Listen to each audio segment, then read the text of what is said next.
Bien sûr, de crypto, les infos crypto pour ceux qui n'ont pas le temps. Les gars, grosse vidéo. Aujourd'hui, je vais vous parler de mon scénario, de ce que je vois pour les prochaines semaines, ce que je vois pour la suite. Il y a des bonnes nouvelles à court terme puisque je pense qu'on va voir un joli rebond jusqu'à Noël, même jusque au 1er janvier ou au 31 décembre. Je vais vous parler de tout ça. Et je vais vous parler aussi de la suite qui, malheureusement pour moi, est pas très très bon. Hein. C'est le bear market, c'est long, c'est chiant. Il se passe des trucs un peu pourris comme d'habitude, les gars. C'est que des probabilités. C'est mon scénario. C'est pas dit que ça se réalise. On va parler de tout ça. Ce matin, le BTC, il retrace. On est au 17 700 $. On perd 0,4%. On a Ethereum qui prend un peu plus cher, qui perd 2,3%. On est en dessous des 1300 $. BNB qui est à 264 $, il prend 3,5%. C'est pareil pour Crypto Play Bar qui perd 3,7%.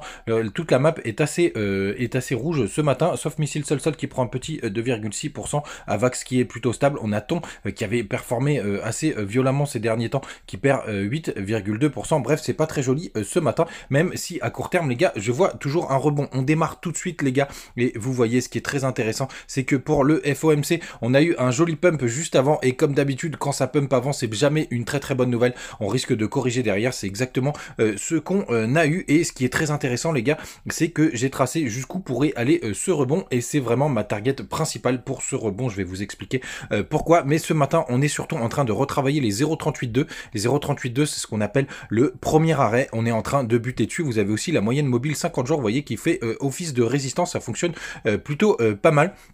Et donc la target principale, les gars, c'est quand vous tracez votre petit fibo du dernier mouvement, donc le point haut juste ici, jusqu'au point bas juste ici.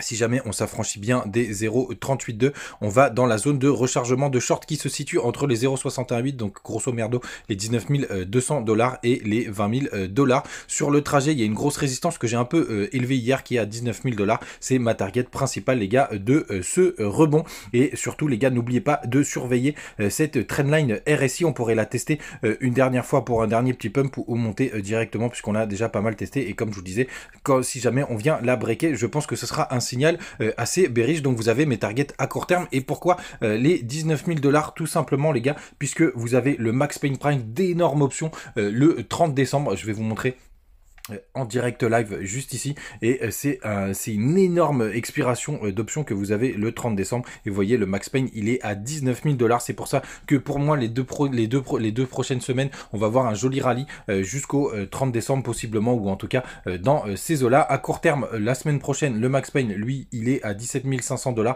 donc on est plutôt dans les clous. Quand on regarde dans 2 jours, on est à 17 000 $, pareil, on est dans les clous. Et quand on regarde ce matin, le Max Pain il est à 17 750 $, on est pile dedans. Du côté du long short ratio, on est en West, comment on est ce matin, hop, on va regarder tout de suite. On est toujours une majorité de personnes qui sont en short à 53%, mais le plus important, les gars, c'est que là pour l'instant les fundings sont positifs, hein, donc on pourrait corriger un petit peu plus.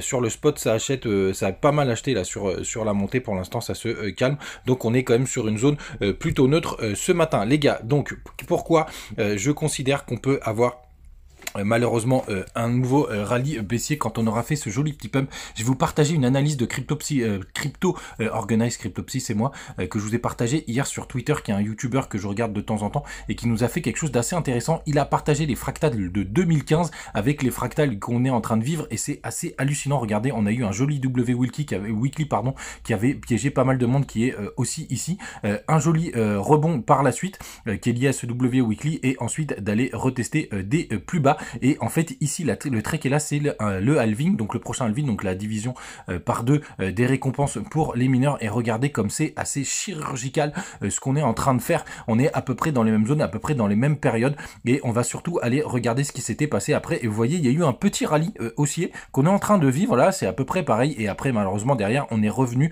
tester les plus bas. La bonne nouvelle, c'est que possiblement on aurait touché les bottoms, mais on va les regarder directement sur le graphique. On va passer en weekly cette fois-ci. Donc vous voyez, il y a le petit W weekly, le joli petit pump, un retour juste là, et ensuite on a eu un nouveau petit pump, donc pour l'instant qui est en train d'être travaillé. On va voir ce que ça va donner, et maintenant c'est parti, on retourne dans le passé.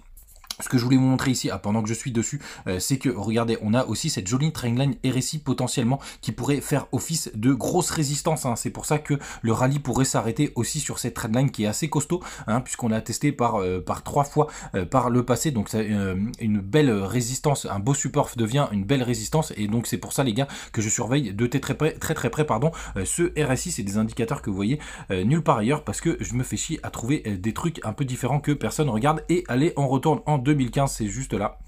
Vous voyez, il faut zoomer très fort, non, c'est là, hop là, et regardez, donc on avait ce magnifique W Weekly, ce petit pump, et regardez derrière ce qui s'est passé, c'est qu'on a eu un joli petit rallye haussier, qui a été très intéressant, et vous voyez pareil, on a été bloqué pas très loin de cette trendline RSI. Regardez, ça ressemble vraiment très fort à ce qu'on est en train de vivre maintenant. Donc pareil, un joli petit pump, et malheureusement derrière on a continué à latéraliser. Comme je vous disais, c'est long, c'est chiant. Donc par contre un peu plus tard on a été retesté des nouveaux plus bas, les gars, donc ça c'est plutôt la mauvaise nouvelle. Mais vous voyez, on a fait vraiment de latéralisation avec un range un peu dégueulasse entre à l'époque les 200 $ grosso merdo et les 300 $. Donc ça pourrait être vraiment le scénario que je privilégie. Ça ressemble vachement, c'est le bear market, on se fait chier les gars. Mais après, souvenez-vous, ça va être des performances qui peuvent être monstrueuses. Je vous donnerai les targets un peu plus tard. Mais en tout cas, ce que ça peut dire, c'est que aussi on est possiblement sur un bottom, puisque ici c'est des mèches, et puis il y a eu pas mal de mèches d'excès hein, quand on était en 2015. Mais c'est pas encore garanti, puisqu'on a quand même descendu beaucoup plus bas. Voilà les gars, n'hésitez pas à me partager votre avis en commentaire. Encore une fois, ça reste de la spéculation, ça reste des scénarios, ça ressemble vraiment à cette fractale. C'est pas dit qu'on fasse exactement la même chose, mais le RSI est identique, le cours est identique. Vraiment, ça ressemble possiblement, et ce serait un énorme piège un peu dégueulasse. Et puis on va regarder, tiens, rapidement les max planning price sur la grosse expiration suivante. On va regarder, hop, c'était là, on va regarder ce qui se passe le 27 janvier. Et vous voyez, on redescend derrière possiblement avec un max pain même en mars qui est à, non, remarque, 19 000 $. Mais bon, c'est un petit peu tôt pour le dire. Voilà les gars, c'est mon scénario. N'hésitez pas à me poser vos questions en commentaire. Et je voudrais faire une petite dédicace à tous les nouveaux entrants sur Instagram. Il y a mon collègue, je suis mon propre patron.fr, qui m'a fait une petite dédicace dans une story. Vous êtes arrivés en masse. Je parle pas souvent de Instagram, mais je suis bien dessus. On est à peu près 2000. Il y a pas mal de gens qui me parlent en privé. C'est beaucoup plus facile. Puisque je reçois tous mes messages. Voilà les gars, vous savez tout, faites attention à vous, passez une très bonne journée, on est en finale, on est content, et à demain.